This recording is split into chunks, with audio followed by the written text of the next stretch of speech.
Government engineering college Palanpur, GC Palanpur, જે GTU ના અંડરમાં આવતી કોલેજ છે, જેમાં બોયઝ માટે ફીસ 1500 રૂપિયા છે અને ગર્લ્સ માટે ફીસ 0 રૂપીસ છે. એમાં હું ઇન્ટેકની વાત કરું તો total branch civil, computer, electrical અને મિકેનિકલની થઈને 263 ઇન્ટેક છે, જેમાં લાસ્ટ યર સિવિલમાં 19, ઇલેક્ટ્રિકલમાં 10, મિકેનિકલમાં 53, એમ ટોટલ 82 સીટ્સ ખાલી રહી હતી. અને કેટલી સીટ્સ ભરાઈ છે એનો ડેટા તમે સ્ક્રીન ઉપર જોઈ શકો છો.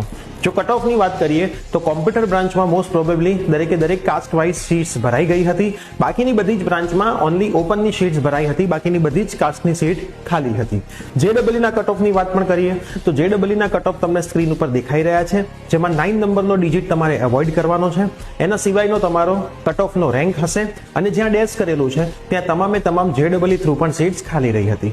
હવે જો પ્લેસમેન્ટની વાત કરીએ તો 2021 અને 22 નો ડેટા અવેલેબલ છે. NIRF અનુસાર આ ડેટામાં 2021માં 183 વિદ્યાર્થીઓમાંથી 18 વિદ્યાર્થીઓનું પ્લેસમેન્ટ થયું હતું. 2022માં 120 માંથી 16 વિદ્યાર્થીઓનું પ્લેસમેન્ટ થયું હતું. ઓન એન એવરેજ પ્લેસમેન્ટ 2 લાખનું વિદ્યાર્થીઓને યરલી મળ્યું હતું. તો આ જ રીતે એડમિશનની તમામ માહિતી ફ્રી ઓફ કોસ્ટ મેળવવા માટે આજે જ યુટ્યુબ ઉપર પ્રિયેસર વિદ્યાપીઠ અને પ્રિયેસર જ્ઞાનપીઠ સર્ચ કરો, અમારી ચેનલને સબસ્ક્રાઇબ કરો, સાથે આ રીલ તમારા ફ્રેન્ડ્સને શેર કરીને અમને ઇન્સ્ટાગ્રામ હેન્ડલ પ્રિયેસર વિદ્યાપીઠ પર ફોલો કરવાનું ભૂલતા નહીં. અને અમારા વોટ્સઅપ ગ્રુપમાં જો તમારે જોડાવવું હોય એડમિશન માટેના તો સ્ક્રીન ઉપર આપેલા નંબર ઉપર તમે મેસેજ કરશો તો અમારી ટીમ તમને વોટ્સઅપ ગ્રુપમાં જોડી દેશે.